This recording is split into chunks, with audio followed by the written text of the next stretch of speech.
You can do all the nervous system work in the world. You can regulate, soften, breathe, come back into your body again and again. But if you don't know what you actually want, all that safety has nowhere to go. It just sits there, calm but directionless. This is the part nobody talks about. Safety isn't the destination, it's the floor you build on. Last time, we talked about regulation as the foundation underneath every abundance practice. Because you cannot manifest from a body that doesn't feel safe. You cannot receive into a nervous system that's bracing for impact. So we did the work of coming home to the body, of letting it learn slowly that stillness isn't danger. That's the floor. But a floor isn't a room. A floor is just ground, stable ground that something else gets built on top of. And what gets built on top of safety is life, the actual shape of your days, the textures, the pace, the way things feel when you're living them.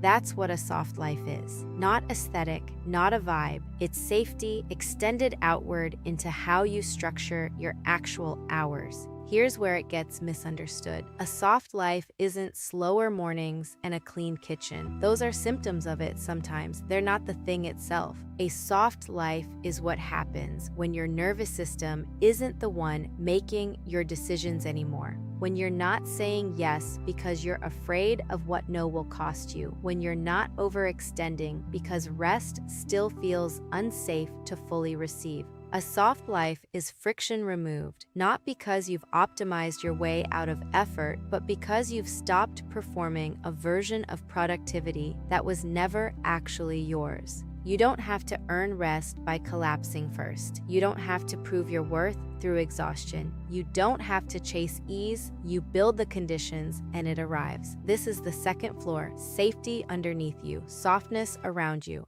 And it's worth saying, softness is not the same as smallness. A soft life isn't a quieter version of you, shrunk down to take up less space. It's not retreating from ambition or hiding from your own capability. It's actually the opposite. It's what becomes possible once you're no longer spending half your energy managing a nervous system that doesn't trust the moment it's in. People who live soft aren't doing less. They're doing what matters without the constant undertone of bracing. That undertone is exhausting in a way most of us never clock because we've never lived without it. It's just the hum, the background static of always being slightly ready for something to go wrong. When that hum quiets down, even partially, you start to notice how much of your life was being run by it. How many decisions were made from what will keep me safe instead of what do I actually want, which brings us to the real gap. But there's still a room missing furniture.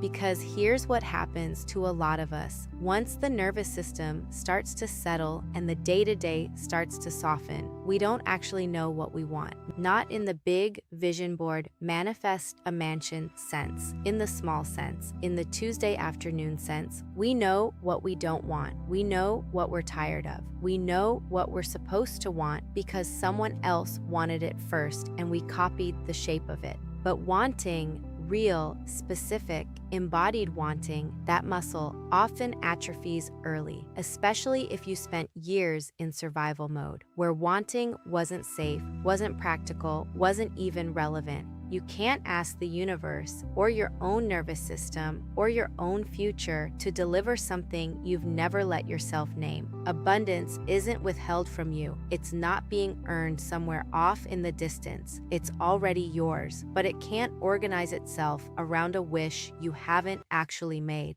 This is the part where receiving requires participation, not effort, clarity. And here's something gentle to sit with. Not knowing what you want isn't a flaw. It's not a sign that something is broken in you. It's a survival adaptation that did its job for a long time. If you grew up in a household where wanting things led to disappointment or conflict or simply went unnoticed, you learned early to stop reaching. Not because you were weak, but because your system was protecting you from the ache of wanting something you couldn't have. That protection made sense once. It might not make sense anymore. So if you're sitting here right now and genuinely cannot answer, what do I want?